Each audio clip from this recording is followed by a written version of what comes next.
Welcome, welcome, welcome. As you're joining us live, drop in the chat and let us know where you're tuning in from. I love to see how far these conversations reach. And if you're catching this on replay, go ahead and drop that hashtag replay in the comments so we know you are part of the party too.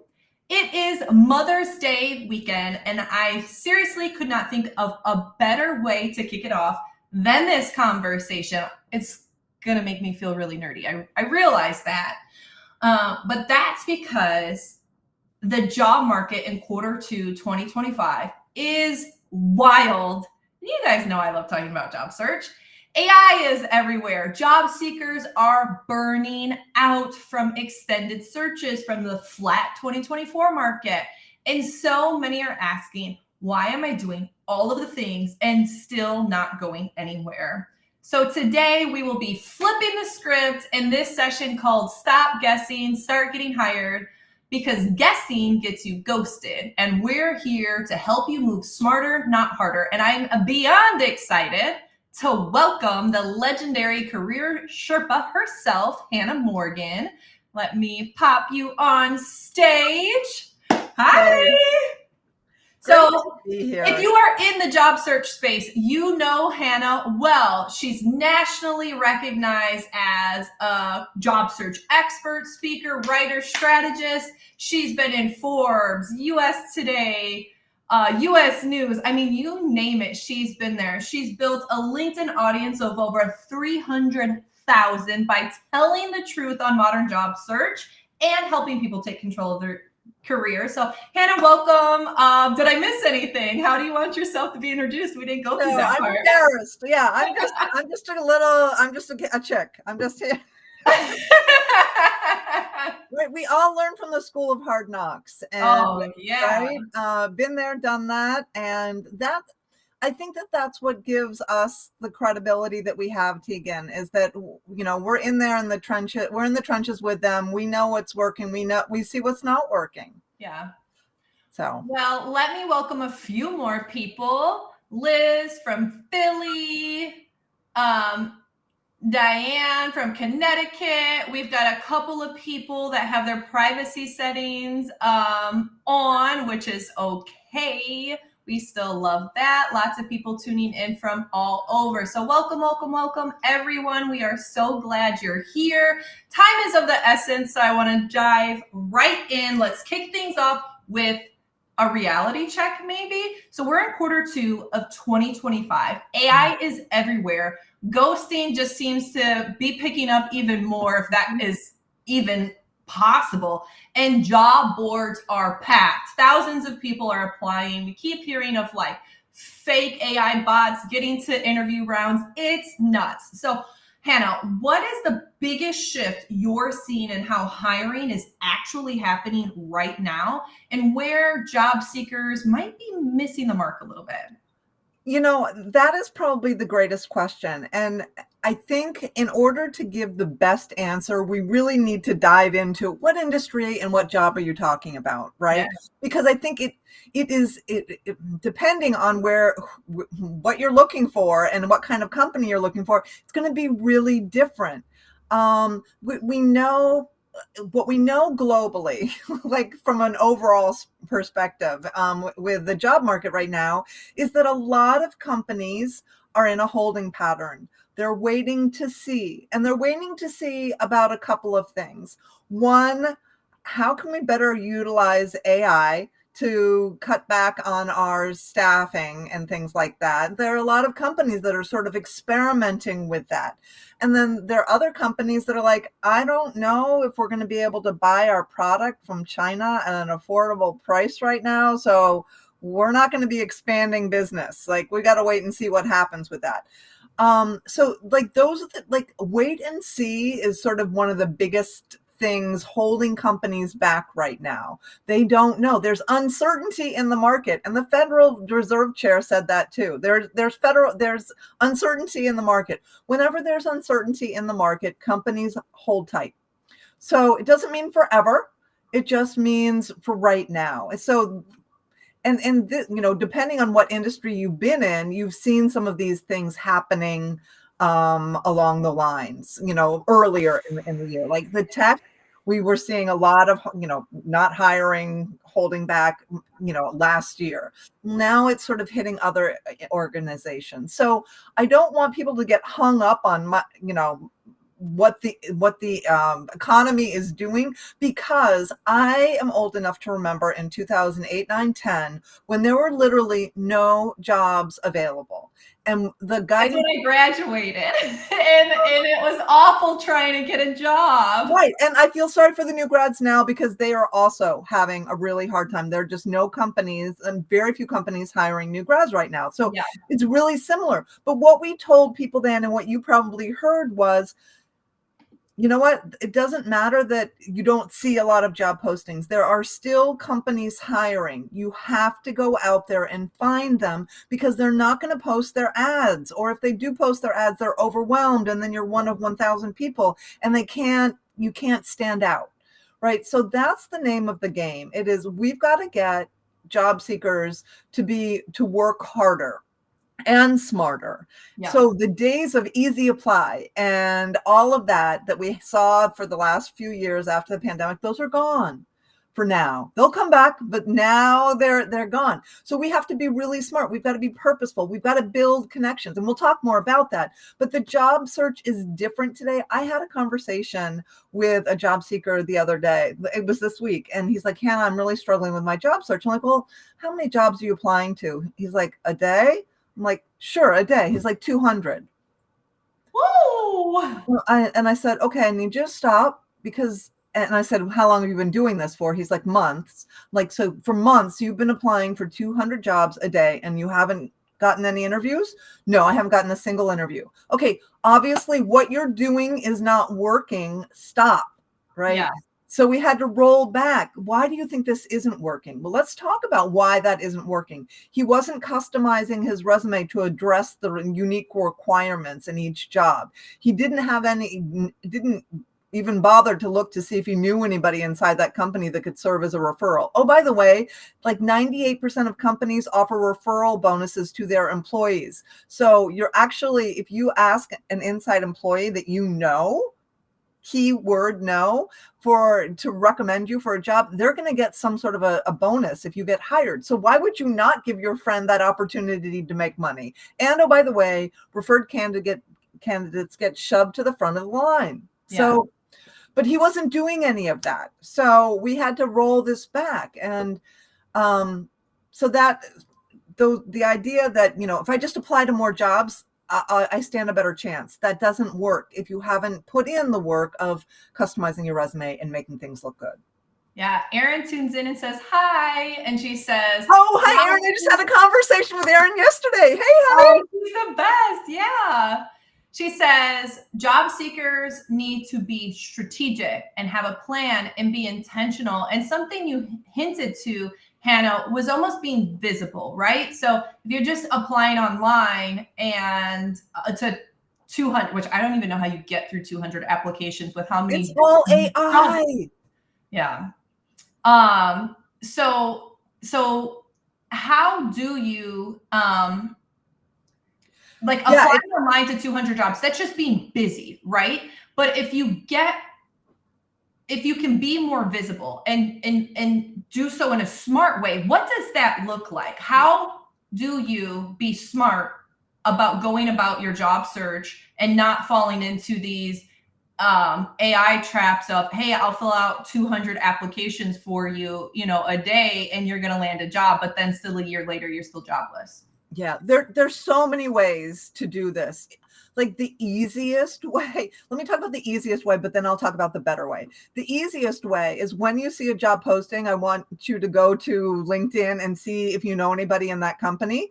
And if you have any first degree connections, I want you to reach out to that person on LinkedIn and through email and say, "Hey, I saw this job posting at your company. I'm really interested. What can you tell me about it? And what would you recommend my next steps be?" Right? Ask that person for their advice and insight, right? After you let them know. That's somebody you know.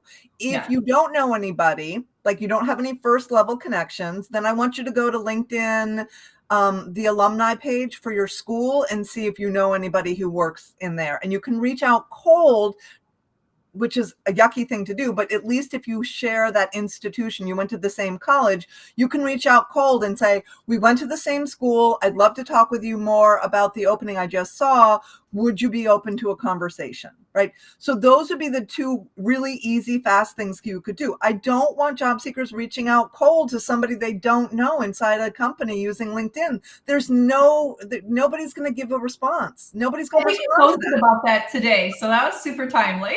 Yeah, there's been a lot of chatter on LinkedIn about that. That's zero result on that. That's crazy. So we need to do one of those two things. Okay, I know somebody, or I went to school with somebody. Ta-da!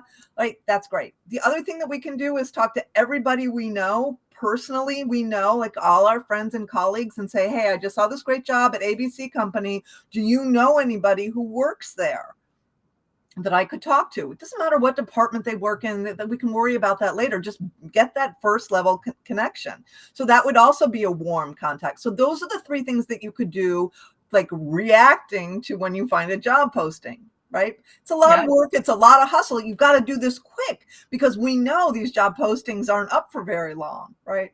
The better strategy is to say, okay, this is the kind of work I'm looking for. These are the companies that I think match the kind of industry you want to be in, the size of the company, they're doing the right kind of work. And that takes research. But thank goodness for AI. What are some of the top jobs in this metro area? Or so what are some of the top acting as a researcher? Yeah. What are some of the top employers in this city that would potentially hire this occupation? Right? And so you'll get a list of companies. Research those and see if any of them look good. And then you put them on your target company list. You build a list of about 50 companies. And then from that list of companies, I want you to go company number 1. Who do you know on LinkedIn that works for that company? Reach out to them. Doesn't need to have a job, no job available. That's okay. You're just checking in with this person. Hey, it's been a while since we last worked together. I wanted to check in and see what's going on with you. That is the end of your request. You get on the phone, you Zoom with them, and you ask them all about their work. And then they say, gee, Hannah, what's going on with you? And you can say, well, I'm glad you asked. I'm in the middle of a job search right now, and I'm looking to gain more information about your company. What can you tell me?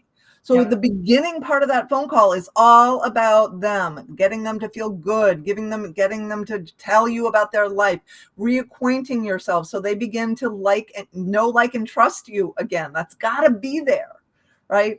So now if you do that for every person you know at that company, for all 50 companies, you've started that relationship. And one of the questions you might ask is, who else inside this company would you recommend that I speak with to learn more about this type of work?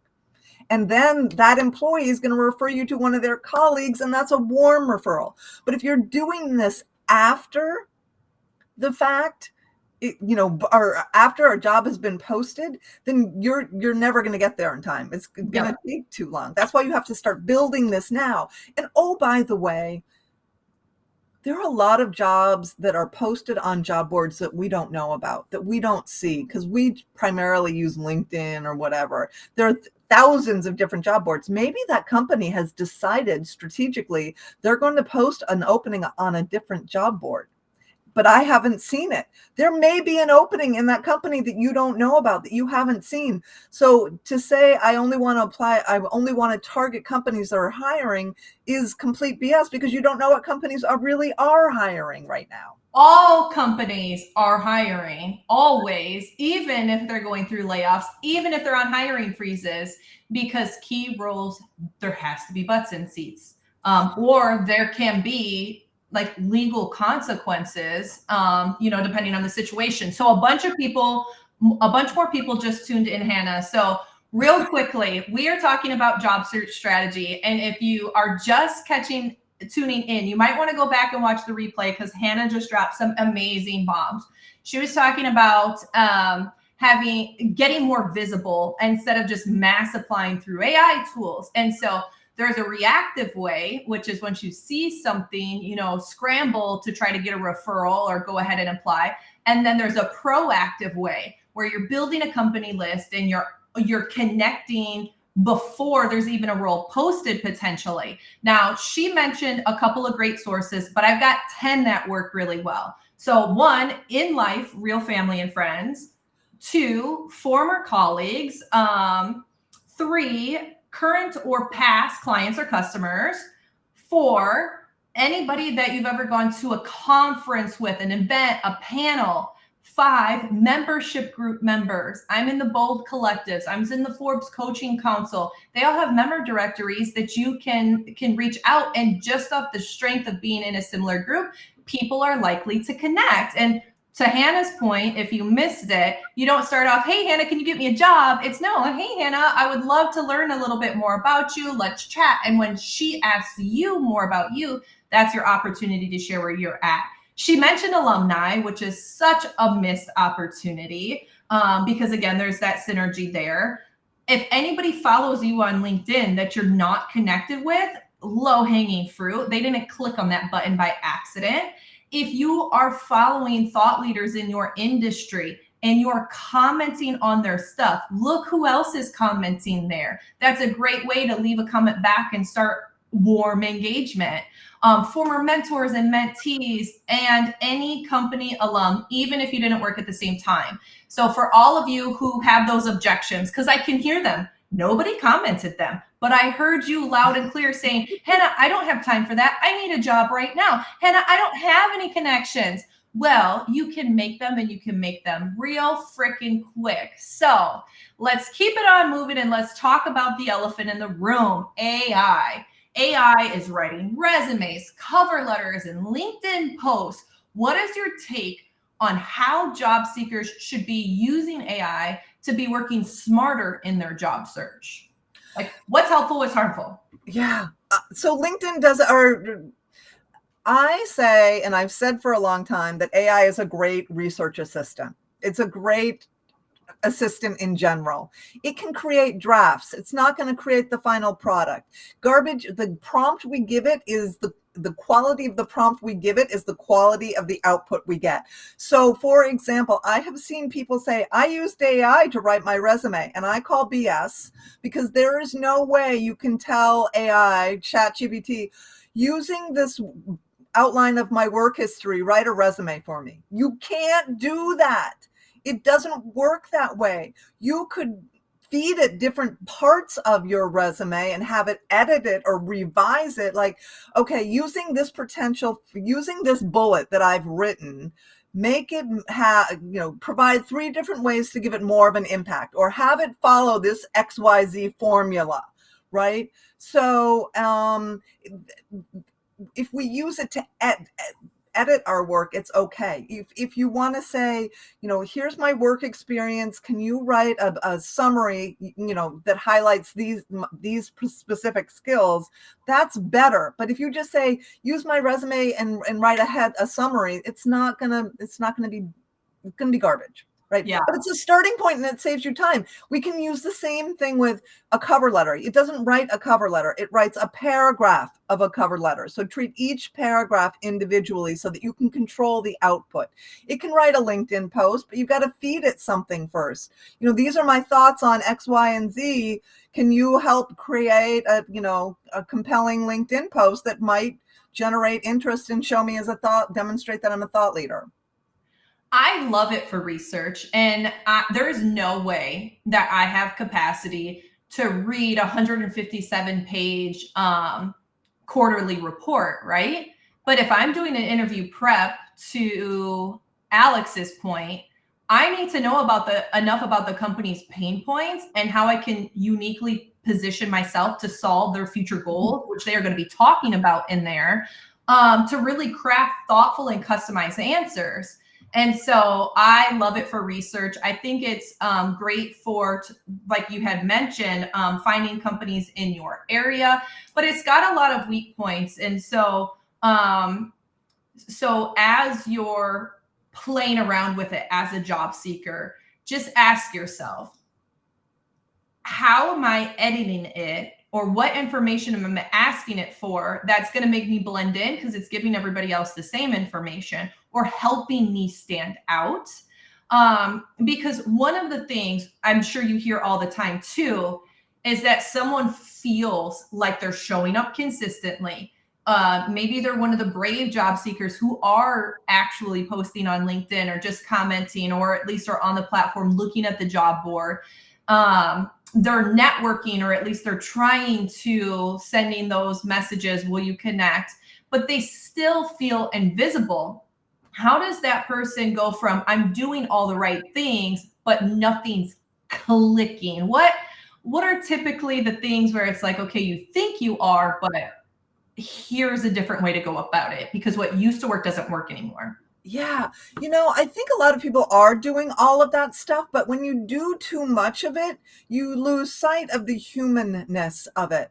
So if you post, make a thought leader post and you post it on LinkedIn, are you thoughtfully responding to the comments that you are getting underneath that post? And oh, by the way, are you taking that relationship one step further, right? So if somebody leaves you a comment and you leave a response and it's the second time they've done that, I think it's time for you to reach out to them on LinkedIn and ask them for a conversation. Yes. Right. So That's I know the vast majority of people are not doing that. Right. I am guilty of that. Teegan, and you and I have been engaged in so many different ways over the past 3 or 4 years. This is the first time we've ever spoken. So I know, I feel so guilty about that. But here's the thing. We've engaged in dialogue online and we Yeah. feel like we know each other, right? Yeah. So if someone ever asks for a recommendation, I'm comfortable giving your name because I feel like I know you. And it's not just from what we post, here in the public, it's the conversations that we've had in the LinkedIn messaging platform as well. So we want our job seekers to develop virtually that same level of trust, but that takes time. So we can help speed that up by getting on the phone, getting on camera with some of these people that we want to meet. Because once you've met somebody on camera, it's like, oh my gosh, why didn't we do this sooner? We've got so much in common. Or I have had this happen too. We're like, okay, this was nice. Thank you. And you really don't want to talk to that person again. There just wasn't that chemistry, right? That Yep. can happen. And I don't want to set the expectation that every conversation you have is going to be an instant BFF situation. It doesn't always happen that way. It's not, but they don't have to be a sunk cost, because then you can walk away from it having said, okay, maybe that person isn't my cup of tea. So now I know what to look for moving forward. Or I respect that that's how they feel, but I don't have those same feelings. And then the golden nugget that you dropped about asking somebody, who else should I be talking to? Mhm. They might introduce you to somebody who is so much more in alignment with what your goals are. Now, I know we're coming close to time, and so I want to talk about something that I think would be really powerful for everyone. It may be my type A, so check me here, Hannah, if you do not agree. But I think tracking your job search efforts is really important, because then you know what's working for you and what isn't, and you can objectively see how you're actually showing up. So, what is your take on it? And for everyone tuning in, like she just said, we haven't talked about this before, so let me hear it. Every business is tracking their key performance indicators, right? A business does that. And so we have to track our key performance indicators as a job seeker. So it's a whole bunch of things. Because you need a full scope of what you're doing and be able to assess what's working. So keeping track of the number of conversations you are having with people. These are networking conversations, one-on-one networking conversations.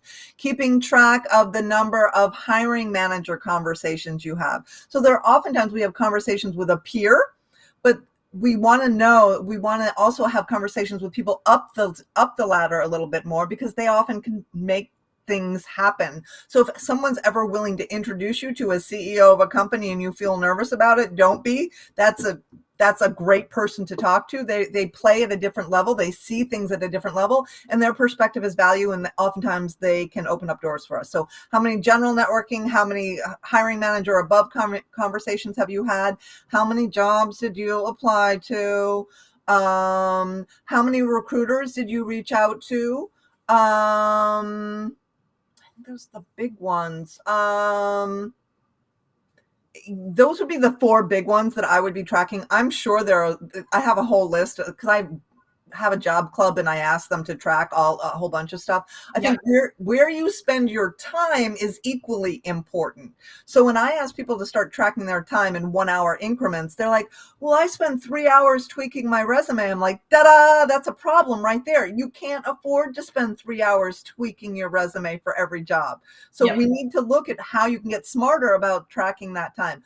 I'm using 5 hours to prep for an interview. No, you can't spend 5 hours prepping for one interview. That is not a good use of your time. I can't even imagine what you would be practicing for 5 hours. So again, it's looking at how that time is being invested and what is the activity that you are investing it in, because that's where the mismatch is. Yeah, I think that anything that we can do that compounds, we want to spend more time doing. So the more information that we gather, the more people that we talk to, the more clarity that we get as who we are as individual contributors or leaders, what value we can bring, what problems we solve, how to articulate that in a way that's magnetic. Those are the things that are worth our time. But yeah, I'm with you. Some things are a time waster. One of the things that I'll ask people to do is pull up their phone usage and how much time is spent on Facebook or Instagram or YouTube or I mean, it's one thing if you're watching like educational YouTube videos, and it's another if you're just doom scrolling. And so it's really interesting. People will realize, wow, I really do spend all that time. And there's nothing wrong with decompression. There's nothing wrong with having a life. You don't want to job search 24/7. But we think we're spending 5 hours preparing for that interview, and really 2 hours was spent, watching, getting sucked into Instagram. Okay, so let's do something really powerful right now. If you had to have job seekers stop doing one thing this week so they start seeing better results, what would it be? Okay, so I think the most actionable item that they can do is, but only, this is going to sound weird. When there's a job that you are interested in applying to, before you actually apply, I want you to find somebody inside that company or somebody somebody that knows somebody inside that company, to talk to them about their experience working at that company before you actually apply. So don't apply yet. Find anybody you possibly can using that super list of people that you itemize, right? Ask everybody that you know what do they know about working there, what can they tell you about the job, and then decide if you want to apply. You're going to gain intel, you're going to gain information. They may say, oh, send it to me, I'll forward it along, whatever, but have that conversation before you actually apply. I love that, because then when you do get an interview and you're like, this wasn't a good fit, and you've wasted all that time applying, preparing for the interview, being in the interview, you could have been doing something else all along if you just did the research up front. Okay, lastly, let's close this off on a bang. If you could get every job seeker watching to believe one thing about their job search, what would it be? Oh, that's such a good question. I will tell you, every single person will ultimately get a job. Every single person listening here who is unemployed will eventually get a job. Guarantee it, right? I think that over time, there are things that you're willing to compromise on, or you become clearer in what you really want to do, or you decide, you know what, for the time being, I'm going to go do this, which is something that I've always wanted to do, but it's very different from what I've already been doing. Whatever the situation is, every single person listening today will have a job. It may not be their dream job. Maybe it is their dream job. Maybe this is a pivot that was just waiting to happen. We have to believe in the process, believe in ourselves. That's what I want. I want people to believe in yourself. You are valuable. Somebody needs you. They just don't know about you yet. Oh, I love that. All right. So, for those of you tuning in or watching this on replay, believe in yourself. You have value to bring. You will land a job. All right, Hannah, this conversation was so rich. I could have talked to you for like 5 hours, I think, and still had more things to cover. But I want to thank you for being here today, for your wisdom and all the ways that you show up and empower job seekers every day.